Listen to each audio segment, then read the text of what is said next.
এবং আমরা সেটাকে ক্যাপচার করে নিচ্ছি। এখন আপনাদেরকে বুঝাই আয়নাঘর কি, একটু মনোযোগ দিয়ে বোঝার চেষ্টা করুন। কি আয়নাঘর? আয়নাঘর হচ্ছে যেটাকে বলা হয় JIC বা জয়েন্ট ইন্টারোগেশন সেল।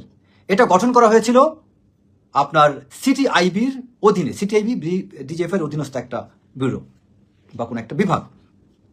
এই সিটিআইবির অধীনে JIC ছিল জয়েন্ট ইন্টারোগেশন সেল, যেখানে সাধারণত কোন অর্গানাইজ ক্রাইমের সাথে জড়িত যারা বা বড় ধরনের সন্ত্রাসী বা আপনার বড় ধরনের মাফিয়া চক্রের সাথে, যেমন ধরেন আপনার ISI বা যেটা আমরা বিভিন্ন ওই যে সন্ত্রাসী সংগঠনে হামলাটা আমরা যেগুলো বলতাম যে হরকাতুল জিহাদ, বা যেসব প্রতিষ্ঠানকে আমরা সন্ত্রাসী সংগঠন বলি, সেই প্রতিষ্ঠানের কোনো আসামিকে যদি কোনো সেনাবাহিনীর মানে ডিজিএফের অধীনে যদি বন্দী রাখা হতো তাহলে JIC-তে রাখা হতো।